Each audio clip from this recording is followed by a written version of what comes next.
করেছে ঢাকা মহানগরের গোয়েন্দা পুলিশ, তারই কিন্তু এলাকাবাসী মিল্টনের অত্যাচারে অতিষ্ঠ হয়ে কিন্তু তারা তার গ্রেপ্তার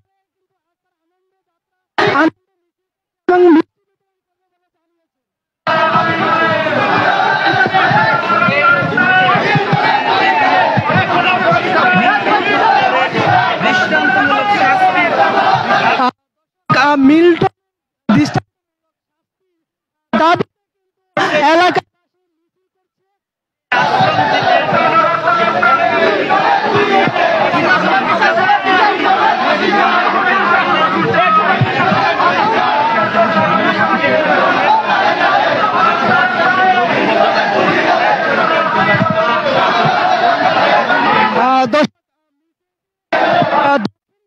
দক্ষিণ কেন্দ্রীয় জামে মসজিদে তারা কিন্তু পাইকপাড়ার যে নতুন বাজার রয়েছে যে তারা মিষ্টি বিতরণ করবে বলে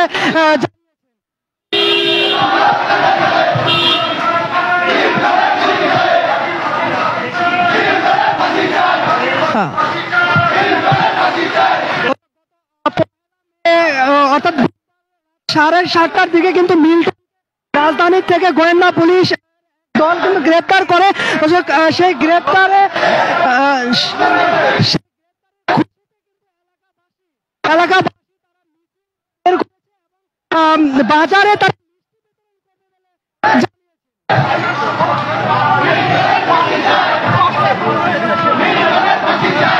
আপনাদেরকে বলে রাখি সমাচার মানবতার ফেরওয়ালার দাবিদার সেই মিল্টন সমাচার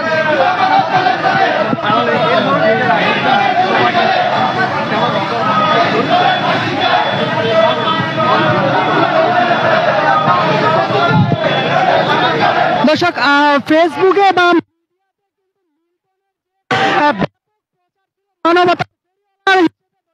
তার এলাকা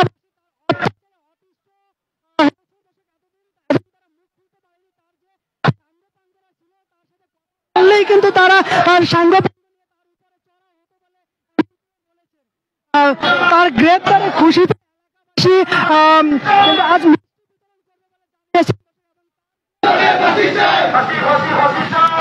এবং তার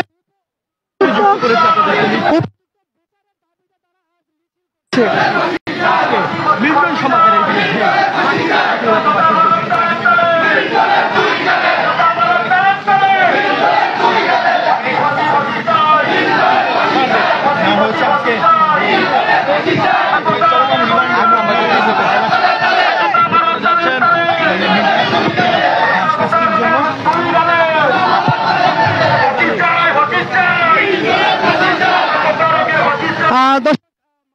ফেরিওয়ালা দাবি করা যে তার যে শাস্তির দাবি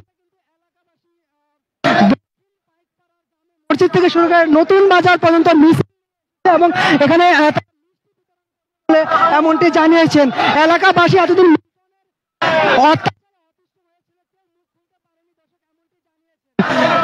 তার করা ছিল তারা আর যে কথা বলতো বা তার সাথে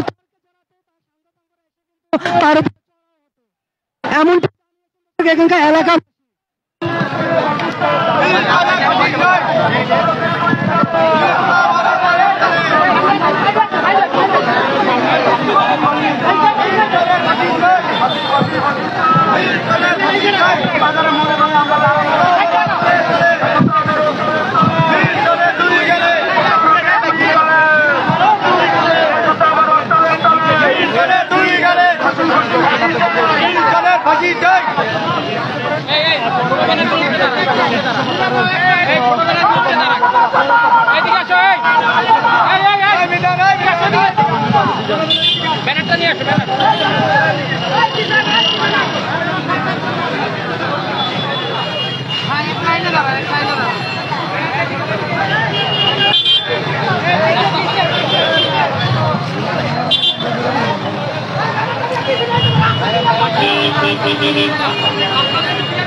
নামে অনেক কাজ করবেন। আচ্ছা, আপনারা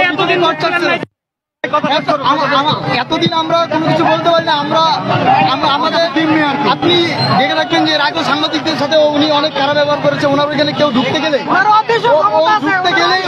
যেকোনো একটা মামলা দিয়ে আপনার হয়রানি করবে। আমাকে একটা মামলা দিচ্ছে, মিথ্যা মামলা।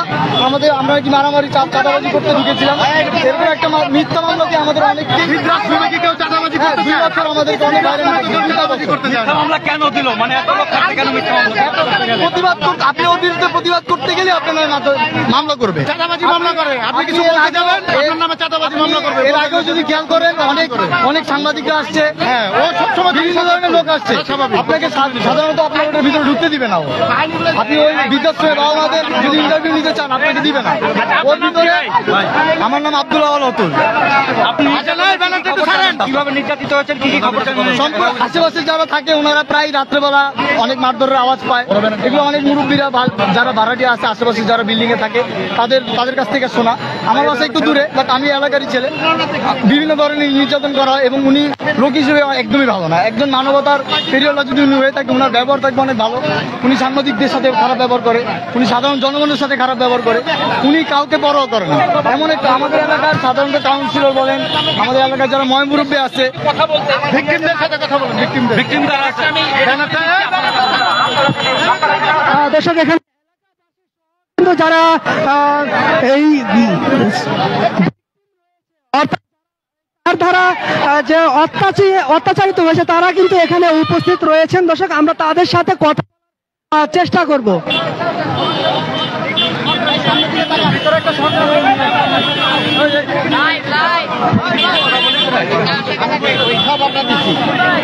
আরো কি কি নির্যাতন করছে? অনেক নির্যাতন করছে, অনেক পোলা মানে ধরে নিয়ে চাইনা নিয়ে মারছে, মাইরা চাঁদাবাজি মামলা দিয়ে দিচ্ছে। আপনারা কি শাস্তি চান? আমরা ফাঁসি চাই, ফাঁসি চাই। আমরা চাই ওর সুস্থ বিচার। আমার নাম আকবর।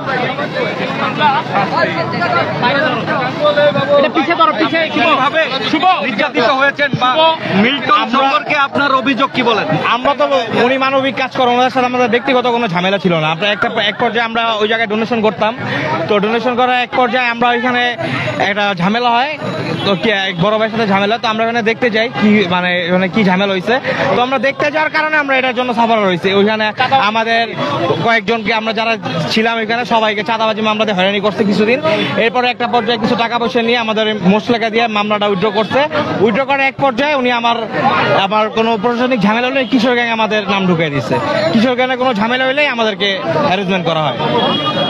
এলাকার সার্বিক অবস্থা, হ্যাঁ, মানুষ হিসাবে এলাকার লোকজনের কাছে ইমপ্রেশন, মানুষ হিসেবে আপনি এলাকার সবার কাছে খোঁজ খবর নিয়ে দেখেন, উনি ওনার ব্যবহারে মোটেও মনে হয় না যে উনি মানবতার ফেরিওয়ালা।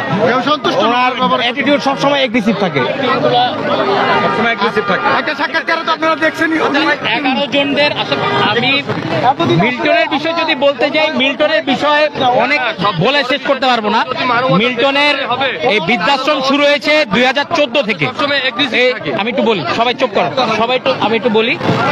আমরা আসলে ফেসবুকে যে জিনিসগুলো দেখতেছি, যে মিডিয়া নিয়ে অতি উৎসাহিত পাবলিক মিল্টনের পক্ষে অনেক কথা বলতেছে, যে মিডিয়া হলুদ সাংবাদিক অনেক ভুয়া নিউজ করতেছে, সাংবাদিকরা তার পিছে লেগে আছে। আচ্ছা, সাংবাদিক যদি লেগে থাকে, এলাকার মানুষ তো সবাই তার পিছে লাগার কথা না।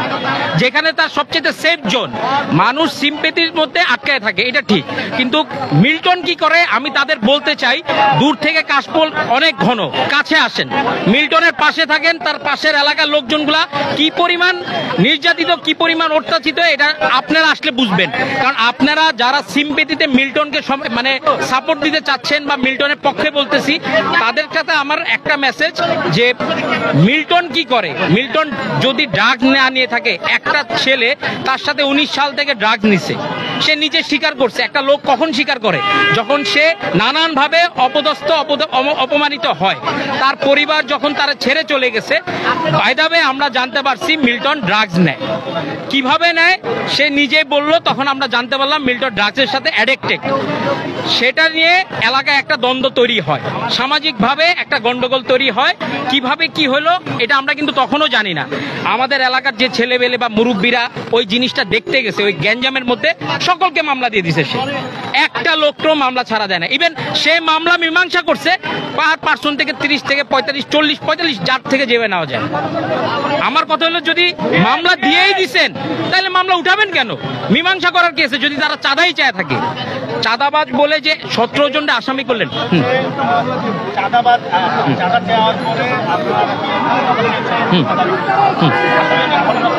না, বৃদ্ধাশ্রম থেকে আমি একটু বলি, বৃদ্ধাশ্রম এমন একটা সিম্পেথির জায়গা। আমি যদি বলি আমার ঘর থেকে, আমার পরিবার থেকে কোনোদিন আমি টাকা চেতে যাব, যেখানে আমি আমার পরিবারে চালাই।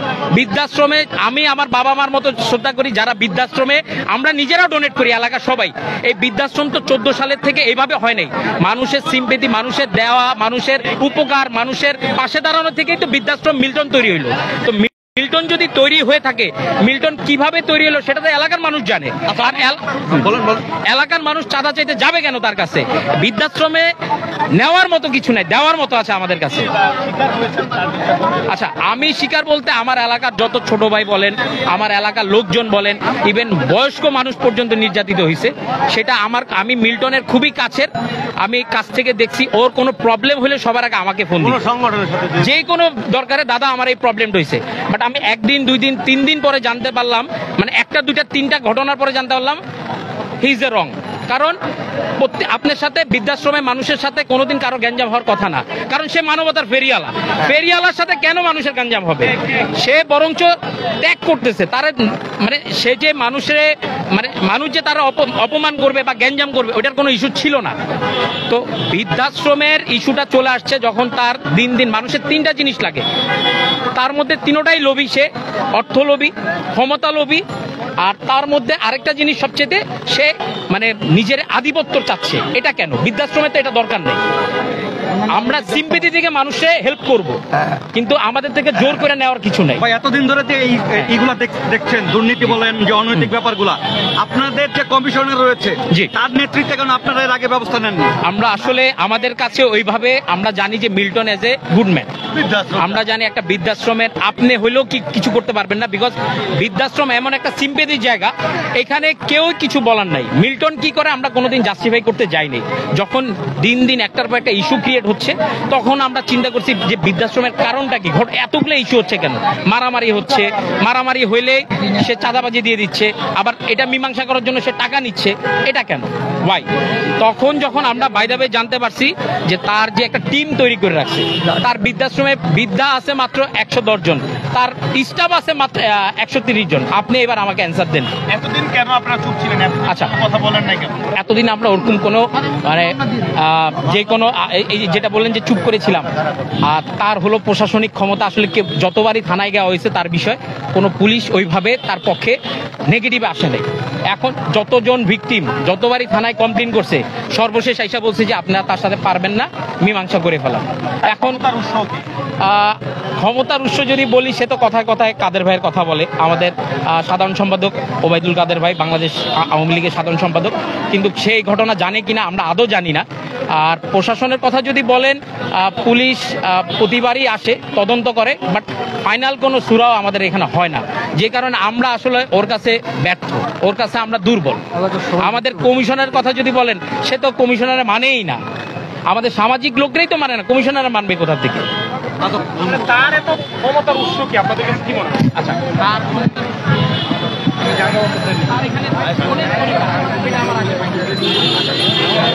দর্শক, এলাকাবাসীরা যে ভুক্তভোগী তারই কিন্তু নমুনা বা প্রমাণ আমরা দেখতে পাচ্ছি। দর্শক, আমরা আরো কয়েকজন ভুক্তভোগীদের সাথে কথা বলার, অত্যাচারিত হইলো, আমার আব্বার লিভার ফাইটে গেল, আমার আব্বা যে মারা গেল, এই বিচারটা তো আমরা পাই নাই। কিভাবে মারা গেছে? আমার আব্বা হার্টের রোগী ছিল, কি আর লিভারের সমস্যা ছিল। এটার সাথে মিল্টন সমাজের সম্পর্ক কি? আমার করেন মারছে, মারামারি করে ধাক্কা দিয়ে ফালাই দিছে, পরে লিভার, হ্যাঁ মিল্টন সম্বন্ধে ধাক্কা দিয়ে ফেলে দিছে, পরে মনে করেন আমার আব্বার লিভার ফেটে গেছে। আর কিছুদিন পরে আব্বা মারা যায়। এখন কি মানে আপনার এই যে বাবার মৃত্যুর ফাঁসি মানে বিচার চান? হ্যাঁ অবশ্যই চাই, চাইবো না কেন, বিচার তো আমরা চাই। আমার আব্বা যেহেতু নাই, তো আমরা ওর ফাঁসি চাই। উনি তো অনেক মানুষের উপকার করেছে, আপনার বাবার সাথে এরকম আচরণ কারণ কি? এই উপকারের পিছনে ওর কত বড় যে ভণ্ডামি আছে এটা কেউ ধরতে পারে নাই। ওর অনেক প্রভাবশালী লোক আছে, ঠিক আছে, এদের ভয় দেখায় দেখায় মনে করেন আমাদের এলাকার উপরে অনেক মানুষের উপর অত্যাচার হয়েছে। হ্যাঁ আমরা থানায় গেছিলাম, আমাদের মামলা নেয় নাই। ভাইয়া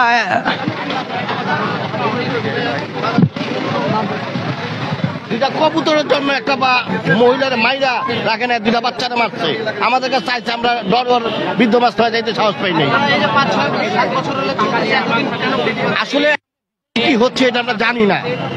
এই যে আপনার ফুটায় ধরছেন, এই আমরা জানতে পারছি যে ভিতরে কি হচ্ছে।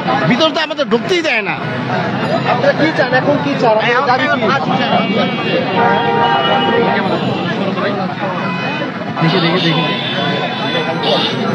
একটু দেখি, আপনি এসে ধরেন।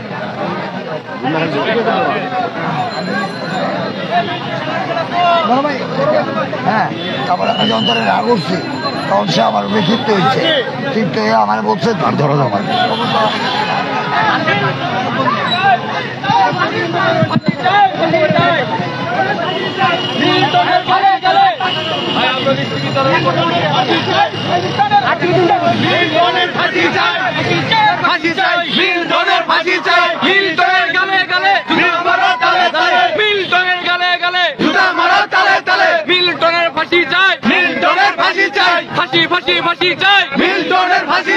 মিল্টনের দুটি গালে, মিল্টনের গালে গালে মিল্টনের ফাঁসি চাই,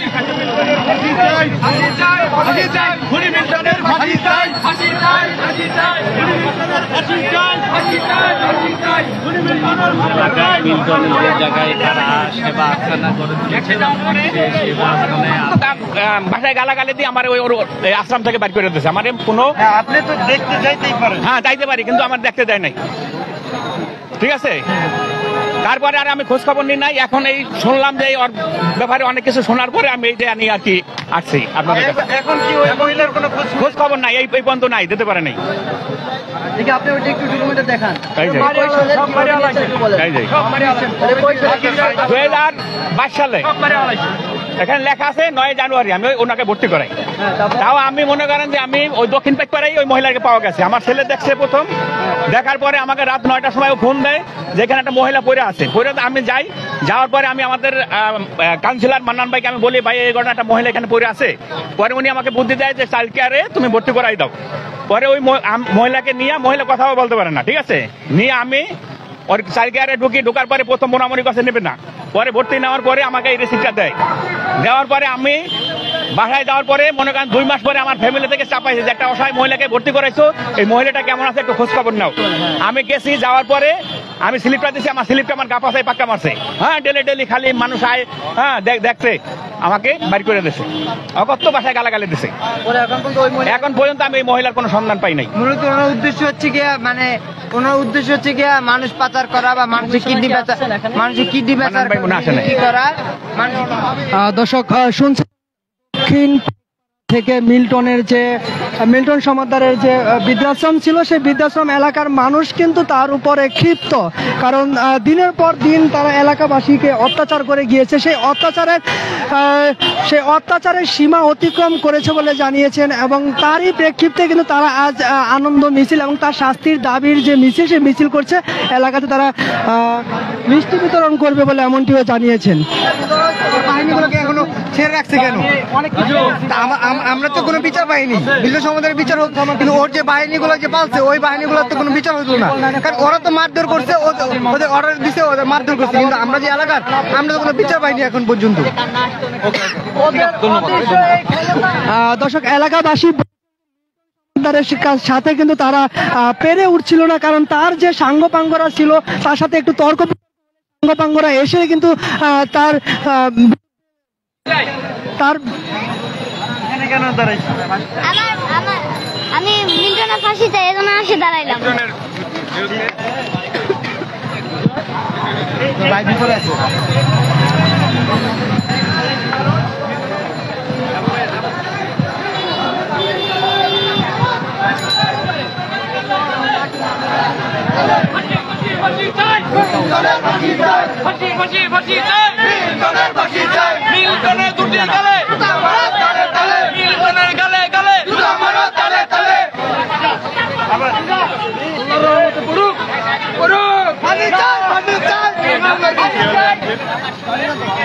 দর্শক, দক্ষিণ থেকে আপনাদের এখানকার মিল্টন এলাকাবাসীর অভিযোগ, সেই অভিযোগগুলো শোনানোর চেষ্টা। ফেনীর তালাশের সঙ্গে থাকার জন্য সকলকে অসংখ্য ধন্যবাদ। এখানকার সর্বশেষ পরিস্থিতি আমি আপনাদেরকে জানানোর চেষ্টা।